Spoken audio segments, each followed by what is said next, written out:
Hi friends, welcome back to my channel. ഇന്നത്തെ recipe എന്താണെന്നല്ലേ, കുറേ കൊഞ്ച് നമുക്ക് കിട്ടിയിട്ടുണ്ട് കേട്ടോ. പെരുമാതുറ ഹാർബറിൽ പോയി നമ്മൾ കുറേ കൊഞ്ച് വാങ്ങിയിട്ടുണ്ട്. ഇന്ന് നമുക്ക് കൊഞ്ച് വെച്ച് വളരെ ടേസ്റ്റി ആയിട്ടുള്ളൊരു ബിരിയാണി തയ്യാറാക്കിയാലോ. നല്ല വലിയ കൊഞ്ചാണ് കേട്ടോ നമുക്കിന്ന് കിട്ടിയിരിക്കുന്നത്. ആദ്യം കൊഞ്ചെല്ലാം ഒന്ന് കഴുകി ക്ലീൻ ചെയ്തെടുത്തിട്ടുണ്ട്. അതിൻ്റെ തലയോട് കൂടിയാണ് കേട്ടോ നമ്മൾ എടുത്തിരിക്കുന്നത്.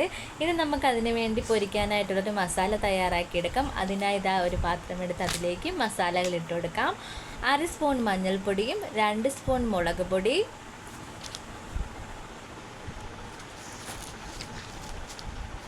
1/2 സ്പൂൺ ഗരം മസാല, ആവശ്യത്തിനുള്ള ഉപ്പ്.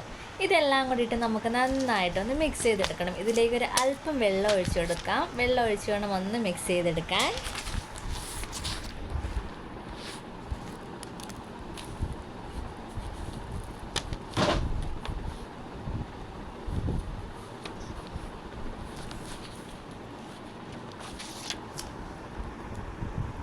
അപ്പോൾ ഇതാ വെള്ളമൊക്കെ ഒഴിച്ച് നന്നായിട്ടൊന്ന് മിക്സ് ചെയ്തെടുത്തിട്ടുണ്ട്. ഇനി നമുക്ക് വൃത്തിയാക്കി വെച്ചിരിക്കുന്ന കൊഞ്ച് ഇതിലേക്കിട്ട് കൊഞ്ചിൽ നന്നായിട്ടൊന്ന് മസാല പുരട്ടിയെടുക്കാം. നമുക്ക്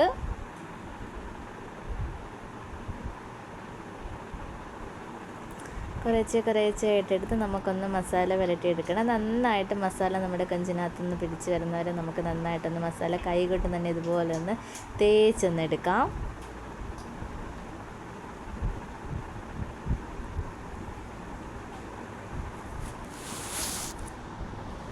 അപ്പോൾ മസാലയൊക്കെ ഒന്ന് പിടിച്ച് വരുന്നവരെ നമുക്കൊരു 10-15 മിനിറ്റ് ഇതൊന്ന് റെസ്റ്റ് ചെയ്യാൻ വെക്കാം. ഈ സമയത്തിന് നമുക്ക് ബിരിയാണിക്ക് വേണ്ട കശുവണ്ടിയും ഉള്ളിയും മുന്തിരിയൊക്കെ ഒന്ന് മൂപ്പിച്ചെടുക്കണം. ആദ്യം ഒരു ചട്ടി വെച്ച് അതിലേക്ക് എണ്ണ ഒഴിച്ചിട്ടുണ്ട്. എണ്ണ ഒഴിച്ച് കൊടുത്തതിന് ശേഷം നമ്മൾ അതിലേക്ക് ഉള്ളി ഇട്ട് കൊടുക്കുന്നുണ്ട്. ഉള്ളി ആദ്യം ഒന്ന് മൂപ്പിച്ച് കോരിയെടുക്കാം. അപ്പോൾ ഇതാ ഉള്ളി ഒന്ന് മൂത്ത് വന്നിട്ടുണ്ട്. ഇനി ഒന്ന് കോരി മാറ്റി കൊടുക്കാം. ഇനി ഇതിലേക്ക് നമുക്ക് കശുവണ്ടിയും അതുപോലെ തന്നെ ഉണക്കമുന്തിരിയും കൂടി ഇട്ട് കൊടുക്കാം. അതും കൂടെ ഒന്ന് മൂപ്പിച്ച് കോരുന്നുണ്ട്. അപ്പോൾ അതെന്താ ഒന്ന് മൂത്ത് വന്നിട്ടുണ്ട്. അത് നമുക്കൊന്ന് കോരി മാറ്റി കൊടുത്ത ശേഷം ഈ എണ്ണയിലോട്ട് തന്നെ നമ്മുടെ ചെമ്മീൻ നമുക്കൊന്ന് ഫ്രൈ ചെയ്തെടുക്കണം.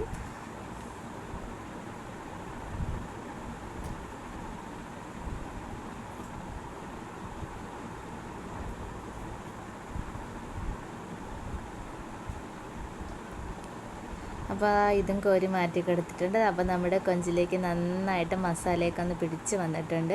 ഇനി നമുക്ക് ഇതൊന്ന് ഫ്രൈ ചെയ്തെടുക്കാം. നമ്മൾ ഉള്ളിയൊക്കെ മൂപ്പിച്ചെടുത്ത എണ്ണയിൽ തന്നെയാണ് നമ്മളിതും ഫ്രൈ ആക്കി എടുക്കുന്നത്. ഓരോന്നായിട്ട് എടുത്ത് വെച്ച് നന്നായിട്ടൊന്ന് ഫ്രൈ ചെയ്തെടുക്കാം. നന്നായിട്ടൊന്ന് മൂത്ത് വരണ്ട, ജസ്റ്റ് ഒന്ന് ഫ്രൈ ചെയ്തെടുത്താൽ മതി. നന്നായിട്ട് മൂത്ത് പോയാൽ നല്ല കട്ടിയായിരിക്കും. ആ കൊഞ്ചിൻ്റെ ഒരു സോഫ്റ്റ്നെസ്സൊക്കെ നഷ്ടപ്പെട്ടു പോകും. അതുകൊണ്ട് നമുക്ക് ജസ്റ്റ് ഒന്ന് ഫ്രൈ ചെയ്തെടുത്താൽ മാത്രം മതി.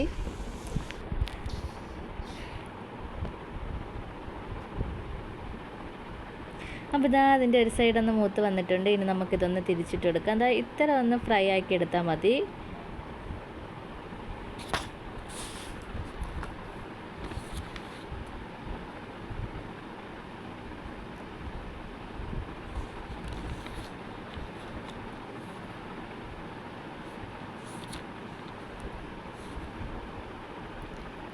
അപ്പോൾ ഒന്ന് ഫ്രൈ ആയിട്ട് വന്നിട്ടുണ്ട്. ഇനി നമുക്കിതൊന്ന് കോരി മാറ്റി കൊടുക്കാം.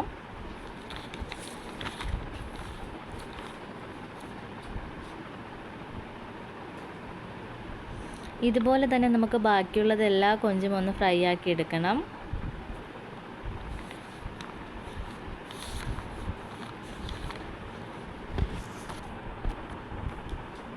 അപ്പോൾ കൊഞ്ചെല്ലാം നമ്മളൊന്ന് ഫ്രൈ ചെയ്തെടുത്തിട്ടുണ്ട്. ഇനി നമുക്ക് ബിരിയാണിക്ക് വേണ്ട മസാല തയ്യാറാക്കിയെടുക്കാം. ആ പാനിലോട്ടും ആ എണ്ണയിലോട്ടും തന്നെ നമ്മൾ പട്ട, ഗ്രാമ്പു, ഏലക്ക ഇതൊന്ന് ഇട്ട് കൊടുത്ത് അതൊന്ന് ചൂടായി വന്നതിന് ശേഷം അതിലേക്ക് സവാള ചേർത്ത് കൊടുക്കാം. ഒരു 2 വലിയ സവാളയാണ് എടുത്തിരിക്കുന്നത്. നീളത്തിലൊന്ന് കട്ട് ചെയ്താണ് എടുത്തിരിക്കുന്നത്. അതൊന്ന് ചേർത്ത് നന്നായിട്ടൊന്ന് ഇളക്കി കൊടുക്കണം. സവാളയൊക്കെ ഏകദേശം ഒന്ന് വഴണ്ട് വന്നതിന് ശേഷം ഇനി നമുക്കതിലേക്ക് ഇഞ്ചിയും വെളുത്തുള്ളിയും പച്ചമുളകും ഒന്ന് ചതച്ചെടുത്തതാണ്, അതും കൂടി ചേർത്ത് കൊടുക്കുന്നുണ്ട്. അതും കൂടി ചേർത്തെടുത്ത് നന്നായിട്ടൊന്ന് ഇളക്കി കൊടുക്കാം.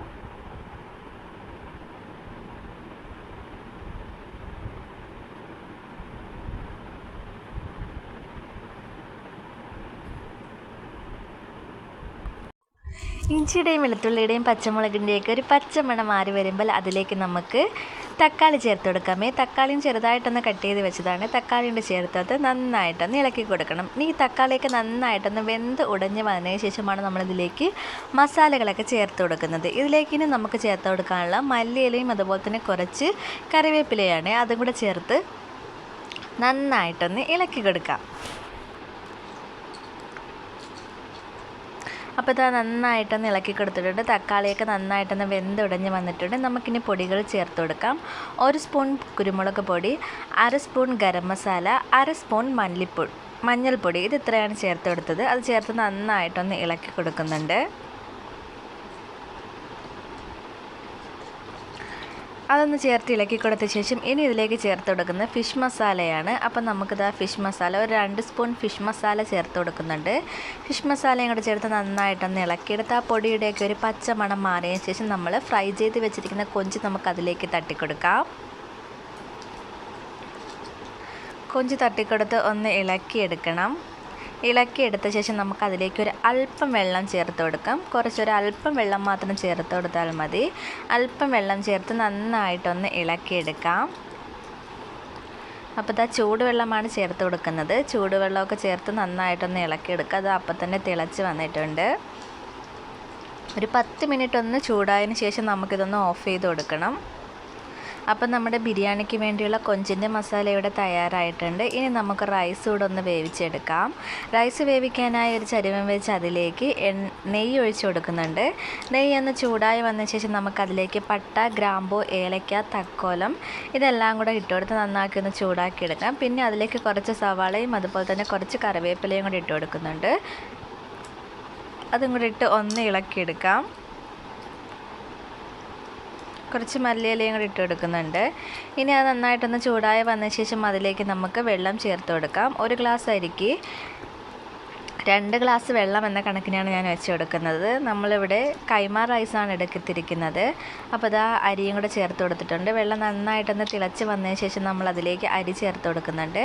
അരിയും കൂടെ ചേർത്ത് കൊടുത്ത് നന്നായിട്ടൊന്ന് ഇളക്കി കൊടുത്ത് എന്നിട്ടൊരു 10 മിനിറ്റ് ഒന്ന് അടച്ച് വേവിച്ചെടുത്ത് അപ്പോൾ ഇതാ ഒന്ന് ചെറുതായിട്ടൊന്ന് വറ്റി വന്നിട്ടുണ്ട്. ഇനി നന്നായിട്ടൊന്ന് വറ്റി വന്നതിന് ശേഷം ഫ്ലെയിം ഓഫ് ചെയ്ത് കൊടുക്കുക. അപ്പോൾ ഇതാ റൈസ് നമ്മുടെ നന്നായിട്ടൊന്ന് വെന്ത് വന്നിട്ടുണ്ട്.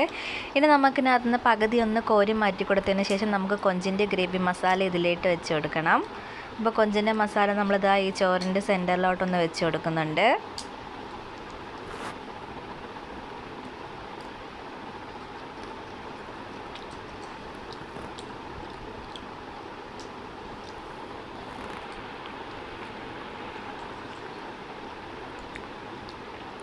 അപ്പോൾ ഇതാ മസാലയൊക്കെ ഇതുപോലെ വെച്ച് കൊടുത്തിട്ട് നമുക്ക് കുറച്ച് മല്ലിയിലയും കൂടി ഇതിന് മുകളിലോട്ട് ഇട്ട് കൊടുക്കാം. അതിനുശേഷം ബാക്കിയുള്ള ചോറ് ഇതിൻ്റെ മുകളിലോട്ട് നമുക്ക് ഇട്ട് കൊടുക്കുന്നുണ്ട്.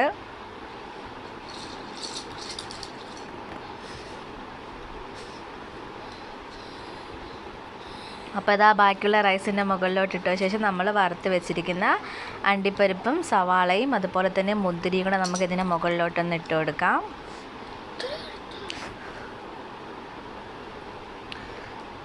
കുറച്ച് മല്ലിയിലയും കൂടി ഇട്ട് കൊടുക്കുന്നുണ്ട്. അതുപോലെ തന്നെ കുറച്ച് നെയ്യും കൂടെ നമുക്ക് ഇതിൻ്റെ മുകളിലോട്ടൊന്ന് ഒഴിച്ച് കൊടുക്കണം.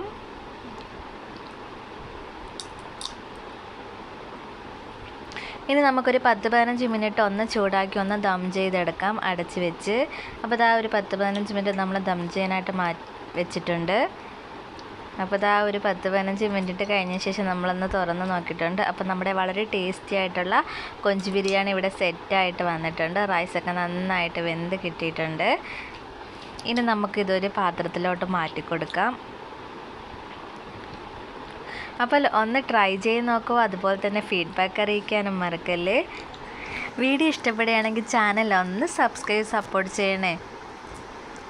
അതുപോലെ തന്നെ ലൈക്ക് ചെയ്യാനും ഷെയർ ചെയ്യാനും മറക്കല്ലേ.